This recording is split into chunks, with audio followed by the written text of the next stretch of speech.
Di SPKSN kami tetap memberikan pelayanan kepada Bapak Ibu meskipun tidak membayar SPKSN. Pelayanan tetap diberikan, pelayanan kematian tetap diberikan. Namun biaya muncul dari kegiatan kedudukan tersebut seperti peti itu kan tetap harus dibayarkan seperti itu. Nah, apabila ada keluarga atau yang kedudukan tidak memiliki keluarga dan lain sebagainya, itu bisa didiskusikan kembali kepada tim. Jadi seperti apa akan dibantunya atau perlakuannya seperti apa. Dan satu lagi juga tidak bisa kalau misalnya memang dia tidak membayar donasi, ya nggak bisa klaim. Jadi ini untuk semua ya, ini untuk semua. Saya update sedikit bahwa ke depan kita akan melakukan pelayanan berbasis data. Oleh karena itu nanti semuanya form-form yang tadi Bapak Ibu lihat dan terangkat kepada teman-teman itu akan bertahap kita akan ganti, akan kita sinkronkan menggunakan telepon. Dengan begitu data-data yang Ibu ajukan semuanya nanti akan terpusat di Paroki. Jadi bisa data dengan baik berapa banyak yang kita bantu, jumlahnya yang dibantu berapa banyak, sehingga jangan sampai pengalaman dahulu itu seringkali ada satu umat yang terima begitu banyak bantuan dari paroki, tapi ada umat yang sangat membutuhkan tapi tidak disitu oleh paroki ataupun oleh komunitas. Seperti itu yang kita harapkan. Dan kemudian tadi juga saya mengingatkan kembali dari yang disampaikan oleh Romo Haris, ada fakta integritas kita dari pengurus semua sekarang diharuskan dan diwajibkan oleh KAJ untuk menandatangani fakta integritas terkait dengan data pribadi. Jadi kalau ada Bapak Ibu yang kebetulan disuruh mengisi pendaftaran dan lain sebagainya, itu seperti yang kemarin terjadi adalah di Misa HWSD itu kita uji coba. Misa HWSD itu uji coba pendaftaran menggunakan QR code. Itu daftarnya melalui web. Nah, di web itu kan harus mengisi menggunakan kakak bidu. Kemudian ada yang tanya, kalau yang nggak punya kakak bidu bagaimana? Apakah tidak bisa ngikuti Misa HWSD? Untuk pelayanan sakramen perminyakan tetap akan kita berikan, bukannya kita tidak berikan. Namun kenapa sih pendaftarannya harus pakai kakak bidu?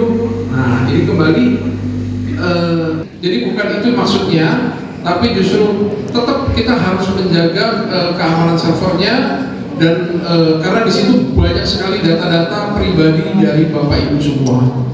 Jadi paroki tetap akan mengusahakan yang terbaik pelayanan-pelayanan itu, dan ini masih dalam tahap untuk improvisasi itu. Saya Lukas Teja, wakili dari Paksi Beliau Putra sebagai ketua Yayasan Monika Kasih Abadi Hadir. Hadir di sini Ibu Pani sebagai sekretaris.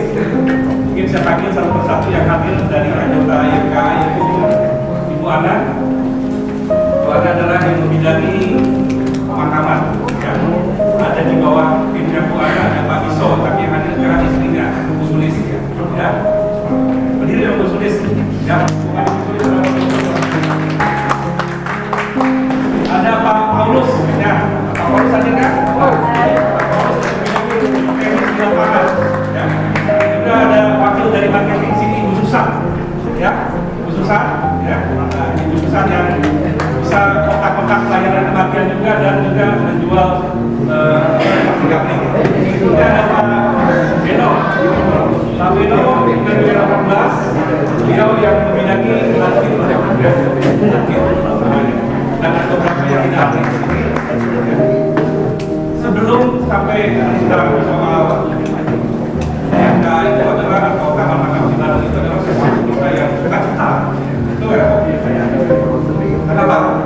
Dari kurang lebih 70 paroki yang berada di seluruh Jakarta, salah satunya hanya Monika yang mempunyai mantap, taman mantap, ya, 5 hektar alam.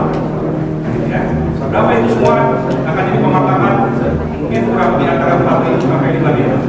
Nanti datanya akan dipaparkan oleh Bali. Ya. Sebelum sampai ke situ, saya mau izin dulu dengan Pak Haris sama Pak Pras, sama Pak Nih, belakang. Saya skip dulu, ini juga berita sukacita. Ya. Mungkin juga seperti Bapak Ibu sudah mengetahui bahwa kebetulan saya juga masuk ke dalam tim DPGP Dedikus khusus yang mengkais-kais dana. Jadi ini sekaligus dalam kesempatan ini saya menyampaikan ada berita sukacita. Ya. Pertama, Bapak sudah tahu bersama bahwa gereja kita sudah diambil besar ya, Dedikus. Ya, di Tuhan, pasca dua kali besar sudah dilakukan.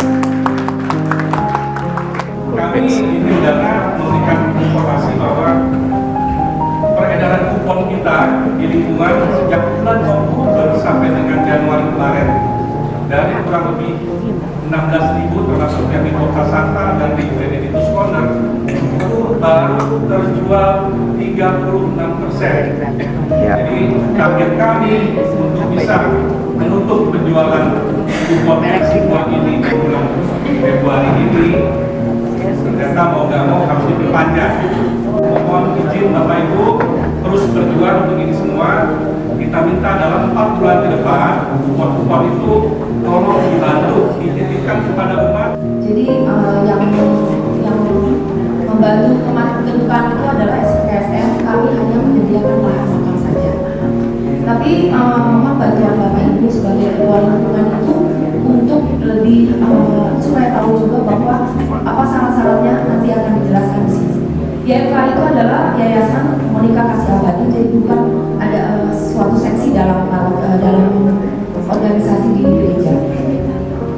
Kami itu didirikan pada tahun 2009, terus setelah itu kami ada kepengurusan juga yang terakhir di tahun 2024. Dalam kepengurusan yayasan ini ada dewan-dewannya, yaitu ada dewan pembina, pengawas, dan pengurus. Dewan pembina itu adalah pastor, 3 orang pastor yang di paroki, kemudian dewan pengawas adalah umat yang dipilih oleh dewan pembina, dan dewan pengurus ini saya sendiri, Pak Bapak saya.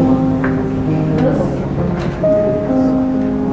Yayasan Monica Kasih Abadi itu mengelola Taman Makam Cibaduyut, kita sebut sebagai TMC.